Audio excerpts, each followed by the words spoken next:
Not often you come away from the Oval disappointed with the draw, Paddy, but I'm sure you are a wee bit with that one.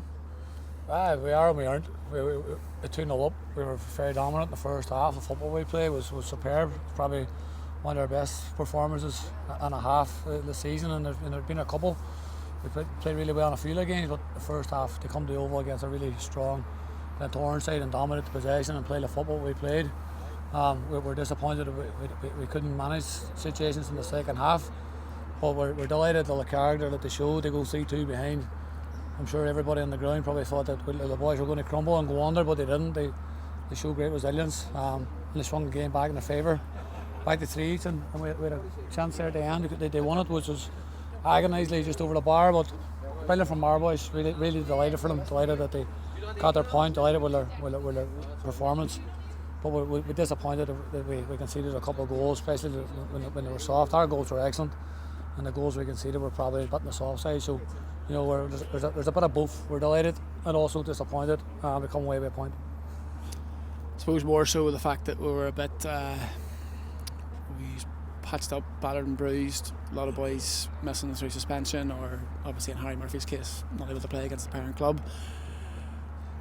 What sort of challenge does that provide for you as a manager, and obviously for the players going into a game with all those challenges? You always want to be as many players available. Obviously, the more we have available, because there are good players in there, good players in the group. There's high level in there.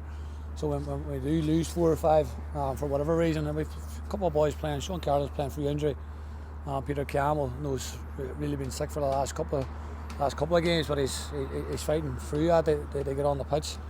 And now Quinn wasn't well, didn't train on Monday night. We've got boys were on the pitch where we weren't at 100%, but they still put on an unbelievable shift in performance, and they deserve all the credit for that. We had boys who weren't available, which will come back into the group now, hopefully on Saturday. So it's testament to them all that a lot of young players there. Harry Lynch, fantastic performance, man of the match performance.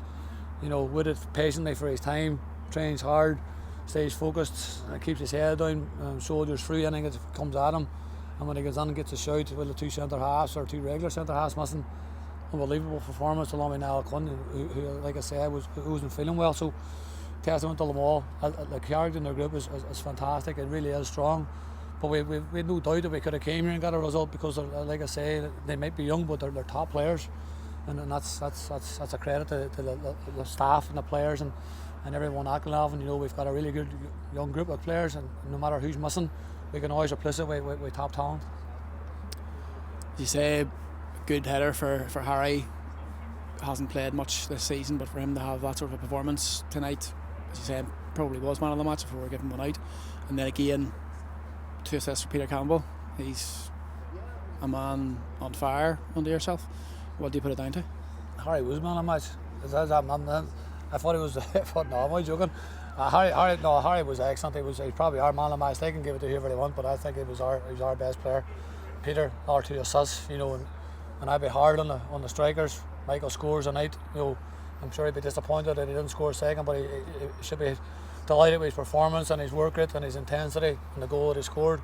I'd be hard on our strikers. I'd be hard on our wide men about the goals and assists. And Peter's stepped up to the mark over the last couple of weeks and months. Another 2 assists. Michael with a goal, and Chris Aberlin scoring last week. So they responded to the challenge well, and fair play to them. And hopefully they can continue to do that for what's left of the season.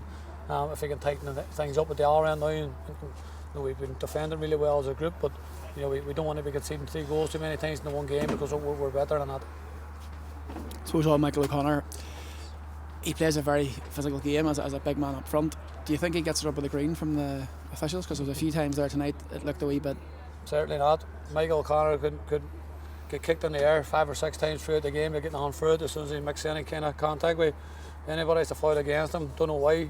Sometimes the players are difficult players. They ref and they manage, and sometimes you can see referees getting after them for the first chance to get. Michael O'Connor doesn't give a minute's ball to anybody. He gets on with his game. He is a physical player, but I said this with Chris Aberlin last week.